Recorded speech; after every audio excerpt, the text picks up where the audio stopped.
जय हिंद दोस्तों, राम राम, सलाम, नमस्कार, सत श्री अकाल। आपके अपने यूट्यूब परिवार में हार्दिक स्वागत करता हूं। आशा करते हैं आप लोग स्वस्थ होंगे, मस्त होंगे। तो उसी मस्ती के साथ आज डेली करंट अफेयर्स 9 जनवरी 2025 के पढ़ने वाले हैं। आइए पहले क्वेश्चन की ओर चलिए। आज का पहला क्वेश्चन है, हर वर्ष दुनिया भर में पृथ्वी पृथ्वी परिभ्रमण दिवस मनाया जाता है।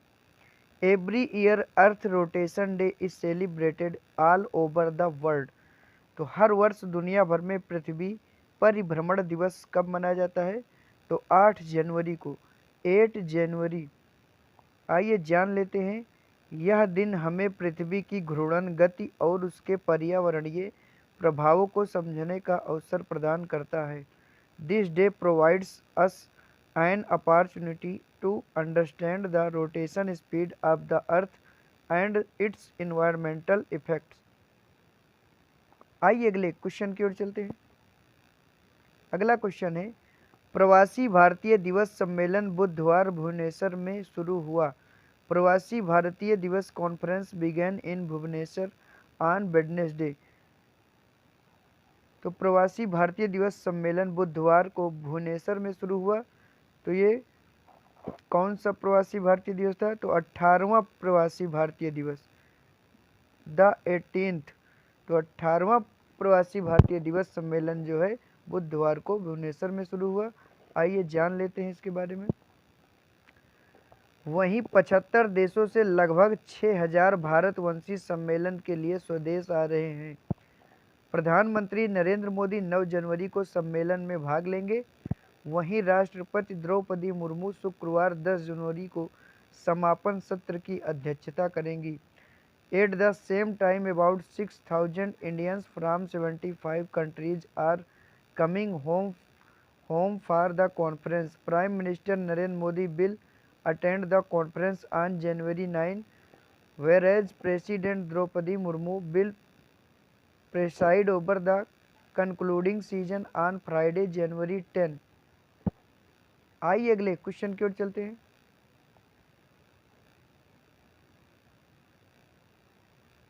अगला क्वेश्चन है, केंद्रीय कैबिनेट की नियुक्ति समिति ने वरिष्ठ अंतरिक्ष वैज्ञानिक को भारतीय अंतरिक्ष अनुसंधान संगठन इसरो का नया अध्यक्ष नियुक्त किया है। The appointment committee of the union cabinet has been appointed senior space scientist as the new chairman of the Indian space research organisation ISRO.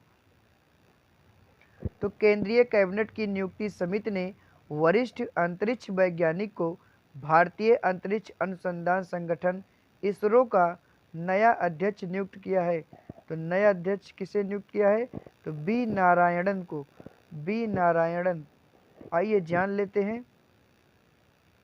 वह वर्तमान अध्यक्ष एस सोमनाथ की जगह 14 जनवरी को पदभार ग्रहण करेंगे। He succeeds the current chairman S will take charge in place of Somanath on January 14। तो इसरो का जो नया अध्यक्ष नियुक्त किया गया है वो बी नारायणन को किया गया है। ये वर्तमान अध्यक्ष एस सोमनाथ की जगह 14 जनवरी को पदभार ग्रहण करेंगे। आइए अगले क्वेश्चन की ओर चलते हैं। अगला क्वेश्चन है, अमेरिका के नवनिर्वाचित राष्ट्रपति डोनाल्ड ट्रंप अमेरिका के 47वें राष्ट्रपति के रूप में शपथ लेंगे। America's newly elected president Donald Trump will be sworn in as the 47th president of the United states.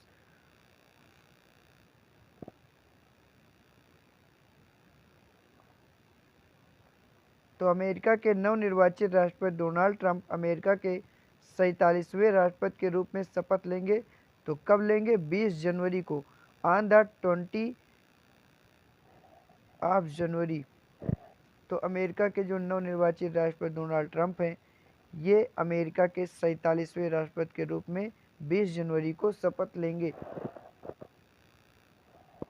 आइए अगले क्वेश्चन की ओर चलते हैं। अगला क्वेश्चन है, हॉकी इंडिया लीग में वेदांत कलिंग लैंसर्स ने सांची राढ़ बेंगाल टाइगर्स को 6-0 से हराकर इस सीजन की पहली अपनी जीत दर्ज की है।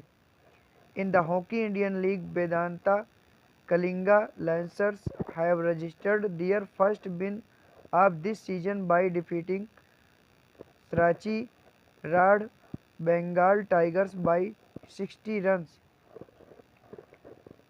तो हॉकी इंडिया लीग में वेदांत कलिंग लैंसर्स ने सराची राढ़ बंगाल टाइगर्स को 6-0 से हराकर इस सीजन की अपनी पहली जीत दर्ज की है। तो कब? 7 जनवरी को, ऑफ 7 जनवरी। आइए अगले क्वेश्चन की ओर चलते हैं। अगला क्वेश्चन है, भारत की ट्रीसा जोली और गायत्री गोपीचंद ने पहले दौर में थाईलैंड की और नीचा जोंगसा थारपोनपर्न और सुकिता सुवाचाई को हराकर महिला डबल्स के राउंड ऑफ 16 में प्रवेश किया है। यह जोड़ी 8 जनवरी को कुआलालंपुर में झांग सुक्सियान और जिया इरफान की चीनी जोड़ी से भिड़ेगी। India's Treesa Jolly and Gayatri Gopichand have entered the round of 16 of women's doubles after defeating Thailand's Ornicha Jongsha Thapornpern and Shukita Suachai in the first round. The pair will face the Chinese pair of Jia Ifan pair of Zhang Suxian and Jia Ifan on January 8 in Kuala Lumpur। तो भारत की त्रिशा जोली और गायत्री गोपीचंद ने पहले दौर में Thailand की ओर नीचा जोंगशा थापोर्नपर्न और सुकिता सुवाचाई को हराकर महिला डबल्स के राउंड ऑफ 16 में प्रवेश किया है। तो किस चीज़ में? तो मलेशिया ओपन बैडमिंटन में। मलेशिया ओपन बैडमिंटन में भारत की ट्रीसा जोली और गायत्री गोपीचंद ने पहले दौर में थाईलैंड की ओर नीचा जोंगशा थापोर्नपर्न और सुकिता सुवाचाई को हराकर महिला डबल्स के राउंड ऑफ 16 में प्रवेश किया है। और यह जोड़ी 8 जनवरी को कुआलालंपुर में झांग सुक्सियन और जिया इफान की चीनी जोड़ी से भिड़ेगी। आइए अगले क्वेश्चन की ओर चलते हैं। अगला क्वेश्चन है, विश्व तेलुगु सम्मेलन आंध्र प्रदेश के राजा महेंद्रवरम में गोदावरी ग्लोबल यूनिवर्सिटी में शुरू हुआ है। World Telugu conference has started at Godavari global university in Rajamahendravaram, Andhra Pradesh. तो कब से शुरू हुआ है? तो 8 जनवरी से, फ्रॉम 8 जनवरी। आइए अगले क्वेश्चन की ओर चलते हैं। अगला क्वेश्चन है, केंद्रीय अन्वेषण ब्यूरो सीबीआई की ओर से विकसित भारत पोल पोर्टल का शुभारंभ किसने किया है? Who has launched the Bharat pole portal developed by the central bureau of investigation CBI. तो इसका शुभारंभ अमित शाह ने किया है, जो कि गृह मंत्री। आइए अगले क्वेश्चन की ओर चलते हैं। अगला क्वेश्चन है, राजधानी दिल्ली में पीएलआई योजना 1.1 पीएलआई स्कीम का शुभारंभ किसने किया है? Who has launched PLI scheme 1.1 PLI scheme in the capital Delhi. तो राजधानी दिल्ली में पीएलआई योजना 1.1 का शुभारंभ एचडी कुमार स्वामी ने किया है, एचडी कुमार स्वामी। ऐसा करते हैं आज के क्वेश्चन आपको पसंद आए होंगे। पसंद आए होंगे लाइक कीजिए, सब्सक्राइब कीजिए, कमेंट कीजिए, शेयर कीजिए। तो आज के लिए बस इतना ही। मिलते हैं किसी नेक्स्ट वीडियो में नए टॉपिक के साथ। तब तक के लिए जय हिंद, जय भारत, स्वस्थ रहें, मस्त रहें, ठंड से बचें।